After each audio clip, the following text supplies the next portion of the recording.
Hey peeps, and welcome to my next anime listing. This listing is my first top 10, and what better genre to do a top 10 of than romance?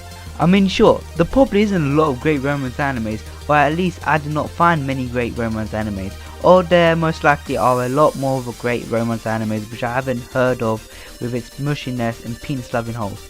Or even overlooked it cause the male character looked like some gay ass motherfucker who had tons of gay fan art made of him by some kinky ass motherfucker.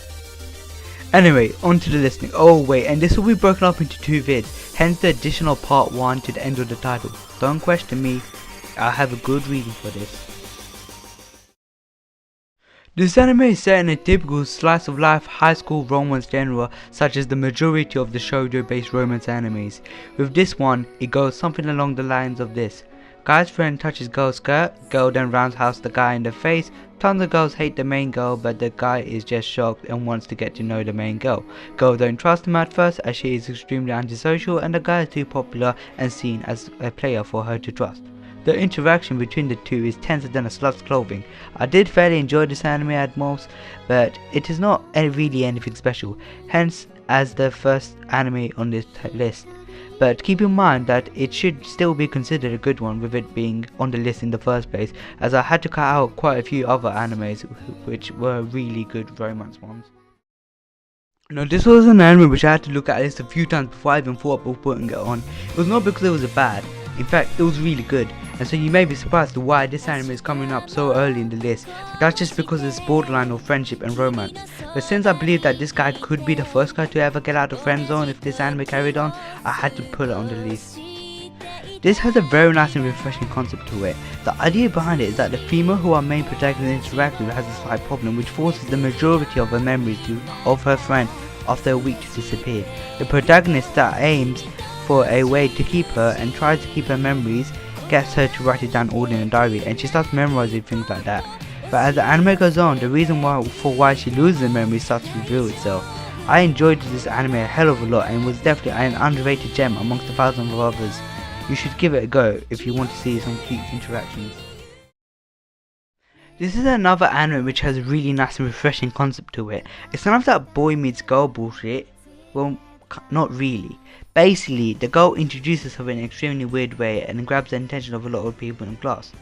And then she doesn't really bother to interact with them and instead usually ends up asleep on the lunch and break times and just drools on her desk. One day, our main protagonist enters the class after school to retrieve his lunchbox which he seemed to have left and sees some drool left on her desk. And guess what? He does not just use the index finger to touch the drool, but he brings it to his mouth and licks it. He is one kinky ass motherfucker. After that, he needs a little dose of it every day so that he does not feel sick, according to the girl anyway. As the first time he did it, he got a really high fever and was not in school for a few days, but he only got cured after she fed him some saliva. And this is where the interaction takes off and leaves them to build a relationship with each other. This anime is set in a pretty futuristic world to us. I mean, the key romance here lies between an android and a human being. So if that does not scream future to you, my friend, then you are far advanced for this world and most definitely an alien. And all I can say to you is, come at me, bro. The anime is about a boy who starts working for a company who takes the androids which have passed the life expectancy of and go to the underworld. Now, I use the phrase underworld loosely, as that is not really the case, as they are usually just reprogrammed it so that its life gets extended sometime, or they just dispose of it. The androids are called Gifets, and everyone who is part of the corporation has a given partner who is also a Gifet, and help them in the task to retrieve the expired Gifets from the owner. FYI, Gifets' life expectancy is about 9 months and a bit. I'll let you put 2 and 2 together.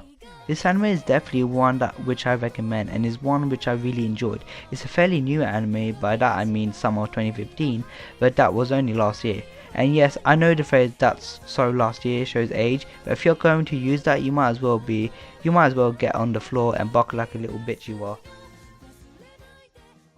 Now this is an anime and a half. The romance on this is fairly on point, especially if you take into consideration of the character's mental age. Now when I say that, I ain't saying it because they have mental problems, but they just let's just say they're very imaginative and will most likely enjoy roleplay sex if this was an M-plated anime, or over 18 in England anyway. Basically, there was a time which we would go around shouting things like, I am the Dark Knight of Arkham, or I am the magical fantasy guy with these awesome powers, and now prepare yourself for a hot fisting, when we were younger.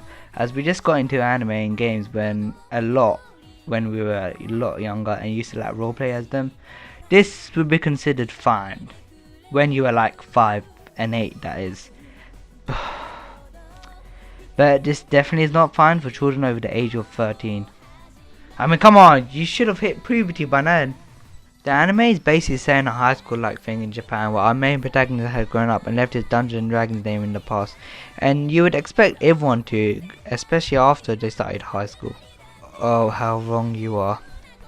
The girl who goes by the name of Rika does not, and she tries to summon back the Dark Flame Master, who is basically the name of our main protagonist. The interaction between them is really cute and definitely a romance anime not to overlook. This would not be in the first half if I had a choice, but little could I do considering the other animes it's going to face. I could only overlook this anime for so long before I gave in, and I really would not have it any other way. Well, that's it for the first half of the romance anime top listing. I personally feel that the first half has some pretty awesome animes, and I'm sure you lot are wondering which animes are going to be better romance animes than Chunibyo, or even Say I Love You for that matter. But trust me, there are, and it's going to be a hard list for me to list. And just in case you did not know, 5 is the worst and 1 is the best, as like a countdown to the best. And as this was part 1, so you can guess 5 to 1 for part 1, and I'm going to go back to 5 again and go to 1 again for part 2. Just think of it as 2 different leagues. Anyway, if you liked the video, please click on the little thumbs up icon. I know as hell that you can see it, and if you're looking forward to the next video, please do subscribe. Ciao for now. Peace peeps.